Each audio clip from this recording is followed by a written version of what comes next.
أعوذ بالله من الشيطان الرجيم بسم الله الرحمن الرحيم رب اشرح لي صدري ويسر لي أمري واحلل عقدة من لساني يفقه قولي واجعل لي وزيرا من أهلي رب زدني علما رب زدني علما رب زدني علما آمين ثم آمين.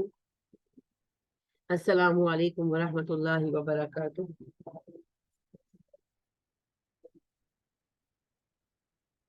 آج انشاءاللہ سورہ بقرہ آیت نمبر 30 سے ہم پڑھیں گے. قصہ آدم و ابلیس جو ہے وہ آغاز ہوگا.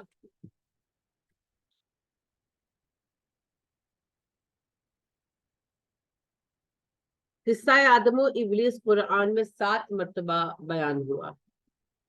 سورہ ہجر میں، سورہ طٰہٰ میں،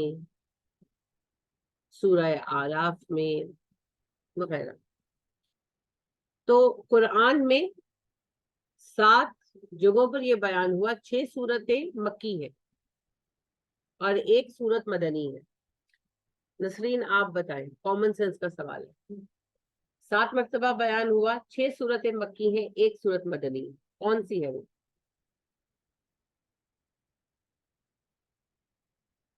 جلدی جلدی، اتنا ٹائم نہیں لگانے. یہی ہے تو سوچا کیوں اتنا. بقرہ مدنی ہے نا، تو میں نے عرض کیا 6 سورتیں مکی ہیں، 1 مدنی ہے، اور وہ سورہ بقرہ ہے. اس کا کیا مطلب ہوا؟ ترتیب کے اعتبار سے سب سے آخری بیان اس کا کون سا ہوا؟ یہی ہوا. یعنی سورہ بقرہ مدنی ہے، اور باقی جن 6 سورتوں میں بیان آیا قصہ آدم و ابلیس کا، وہ سب مکی ہیں. میری بات پلے پڑ رہی ہے حفصہ؟ میں نے کیا کہا؟ کتنی صورتوں میں بیان ہوا؟ 7 صورتوں میں. اور دوسری بات میں نے کیا پوائنٹ آؤٹ کی ہے؟ 6 کہاں پر نازل ہوئی؟ مکی ہیں اور 1 مدنی ہے. اب ظاہری بات ہے، پہلے کون سی صورتیں آئیں؟ مکی، پھر مدنی آئیں. تو مکی دور میں بیان 6 مرتبہ ہو چکا تھا. 7ویں مرتبہ مدینہ میں یہ بات بیان ہوئی. مدینے میں 1 ہی صورت پہ بیان آیا جو آپ کے سامنے ہے. تو ایکچولی نزول کے اعتبار سے یہ آخری مرتبہ تذکرہ ہے. یہ ترتیب توقیفی میں پہلی مرتبہ. میری بات سمجھے ہیں آپ؟ یہ ریٹرو ترتیب ہے. جب قرآن اتر رہا تھا تو یہ آخری مرتبہ اس قصے کو بیان کیا گیا. ٹھیک ہے. اور جب بھی قرآن کے کسی واقعے کو ریپیٹ کیا جاتا ہے تو اس کا الگ پہلو سامنے رکھا جاتا ہے. ریپیٹیشن، دہرانا بات کو، کسی بھی تقریر یا تحریر کا عیب ہے قرآن کے علاوہ. کیونکہ جہاں بھی بات ریپیٹ ہوتی ہے بور ہو جاتے ہیں نا. اگر آپ کوئی تقریر سن رہے ہیں اور ایک ہی بات وہ کہے پھر کہے پھر کہے، آپ کہتے کیا ایک ہی بات کہے جا رہا ہے، آپ اسکپ کر دیتے. اگر آپ کوئی کتاب پڑھ رہے ایک ہی پوائنٹ کہے جائے تو بھی آپ بور ہو جاتے ہیں. آپ کہتے کیا ایک ہی بات کہے لکھے جا رہے، ہٹاؤ، بیکار کتاب ہے. ایسی ہے نا. لیکن قرآن کا معاملہ ایسا نہیں ہے. قرآن کا انداز بالکل الگ ہے. کیونکہ قرآن میں پہلے ہی جب ہم نے تعریف قرآن کیا تھا اس وقت میں نے آپ سے یہ بات عرض کی تھی کہ قرآن کا اسلوب اتنا ہی بے مثل ہے جتنا قرآن کا نازل کرنے والا رب بے مثل. نہ اس کی کوئی نظیر ہے، نہ اس کے کلام کی کوئی نظیر. تو قرآن کے اعجاز بیان میں، قرآن کے معجزوں میں ایک معجزہ اعجاز بیان ہے. اور اعجاز بیان کے پہلوؤں میں ایک پہلو یہ ہے، قرآن کی ریپیٹیشن قرآن کی خوبی ہے، خامی نہیں.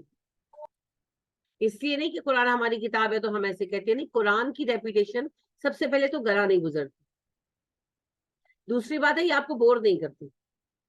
آپ کتنا ایک ہی بات پڑھتے ہیں، یعنی ایک آیت آپ سبھی اس سے واقف ہے کہ ان الذین آمنوا وعملوا الصالحات اولئک لهم الجنات تجری تحتها الانہار. اور پھر آگے تھوڑی تھوڑی چینج کے ساتھ ایک ہی بات ہوتی ہے، لہم ازواج مطہرات وغیرہ وغیرہ. وہی سیم ہے، ایک آدھ لفظ کے فرق کے ساتھ یہ بات چلتی رہتی ہے. کتنی بار آپ قرآن میں پڑھتے ہیں. اسی طرح جو کفار ہیں ان کے لیے بھی آپ پڑھتے ہیں، ان الذین کفروا وکذبوا بآیاتنا اولئک اصحاب النار هم فیہا خالدون. تھوڑے تھوڑے فرق کے ساتھ یہ بیان قرآن میں بار بار ریپیٹ ہوا، بار بار بیان ہوا. مگر ہر دفعہ اس آیت کا اور بشارت جو مومنین کے لیے ہے اس کا سیاق و سباق اتنا مختلف ہوتا ہے کہ ہر دفعہ آپ کو ایک نیا مزہ دیتا ہے، کہ ہر دفعہ آپ کو ایک نیا معنی دیتا ہے، کہ ہر دفعہ آپ کو ایک نیا زاویہ فکر دیتا ہے۔ تو قرآن کے بیانات کی ریپیٹیشن کے اندر یہ چیز شامل ہے اللہ کے فضل اور کرم کے ساتھ، کہ ایک تو یہ اعجاز بیان ہے، یہ کبھی گنا نہیں گزرتا، ہر دفعہ بات کو نئے اسلوب میں بیان کیا ہے۔ اور اللہ خود کہتے ہیں میں بدل بدل کر نشانیاں لا رہا ہوں، وَنُصَرِّفُ الْآيَاتِ، میں نشانیاں بدل بدل کر لاتا ہوں تاکہ شاید تم لوگ غور و فکر کرو۔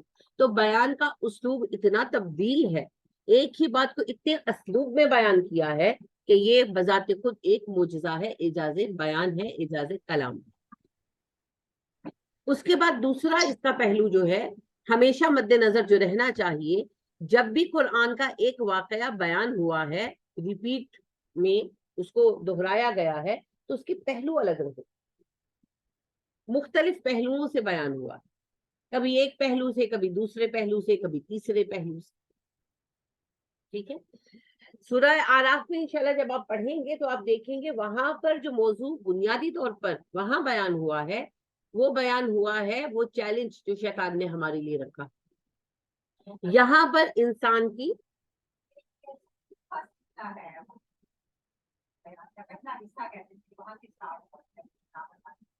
سورہ آراف بعد میں آئی ہے، اس سے پہلے آپ کی چھوٹی مکی صورتیں آ چکی تھی۔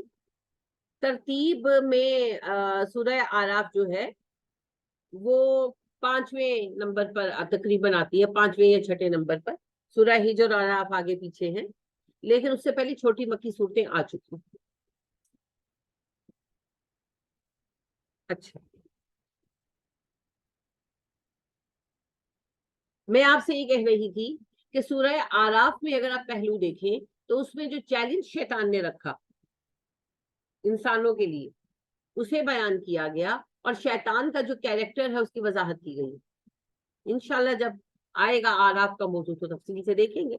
ابھی یہاں پر کیا موضوع ہے، یہاں پر اس کا کون سا پہلو بیان ہوا ہے؟ یہاں آدم کی تخلیق کا مقصد بیان، آدم کو کیوں بنایا، اس کی کیا اہمیت ہے، اس کی کیا فضیلت ہے، اس کی کیا ضرورت ہے، اس کا کیا مقام ہے۔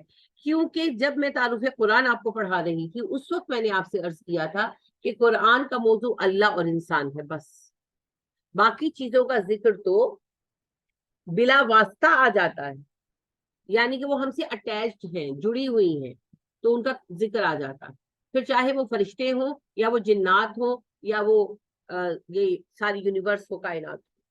اصل میں قرآن مجید کا موضوع ہے اللہ سبحانہ و تعالیٰ اور اللہ کی یہ مخلوق یعنی ہم۔ انسان کون ہے، کیا ہے، کس لیے بنا، رب کریم اللہ کون ہے، اس نے کیوں بنایا، اور خالق اور مخلوق کا اصل میں ناطہ کیا ہے، اور اس زندگی کا مقصد کیا ہے، اس نے کیوں پیدا کیا اور وہ ہم سے کیا چاہتا ہے۔ تو یہ ساری جو بحث ہے، یہ سارا جو آرگیومنٹ ہے، اس کا موضوع بحث خود ہم ہے۔ اللہ خود کہتے ہیں ہم نے تم پر کتاب اتاری جس میں تمہارا ہی تذکرہ ہے۔ تو قرآن کا سارا موضوع بحث اللہ اور انسان، خالق اور مخلوق کے مابین رشتہ کیا ہے، تعلق کیا ہے، مقصد تخلیق کیا ہے، حاصل جستجو کیا ہے، یہی موضوع ہے جس پر قرآن پورا ڈیٹیل کے ساتھ بحث کرتا ہے، حمد سے لے کر ناز تک، الحمدللہ۔ تو قرآن کی جو ترتیب نزول کی تھی اس وقت جو مخاطب تھے ان کے مسائل کے مطابق تھی۔ اب جو قرآن کی ترتیب توقیفی اللہ سبحانہ و تعالیٰ نے رکھوائی، وہ اس اعتبار سے رکھوائی کہ پڑھنے والے مومن ہوں گے انشاءاللہ، اور اگر مومن نہیں بھی تو طالب علم تو ہوں گے نا۔ تو ایک خاص ماحول میں ایک خاص واقعاتی ترتیب کے ساتھ جب قرآن اتر رہا تھا تو ضرورت کے مطابق اس کی آیات آ رہی، وہ نزولی ترتیب۔ لیکن جو اس کی ترتیب توقیفی رکھی گئی، وہ رکھی گئی کہ کوئی بھی بندہ مومن ہو یا غیر مومن ہو جو طالب ہدایت ہے، جب وہ پڑھنا شروع کرے تو اسے اپنی ہدایت کی طرف سفر کرتے ہوئے سٹیپ وائز جو انسٹرکشنز چاہیے، جو ہدایتیں چاہیے، جو وضاحتیں چاہیے، وہ ملتی چلی جائے۔ تو قرآن کی توقیفی ترتیب میں اللہ سبحانہ و تعالیٰ نے اس حکمت کے مطابق تقسیم کرنا۔ اب یہ جو توقیفی ترتیب ہے یہ بذات خود بڑی حکمت فرما بنی، اور یہ باقاعدہ سلیبس ہے۔ جیسے آپ جب کتاب بناتے ہیں نا سلیبس کی،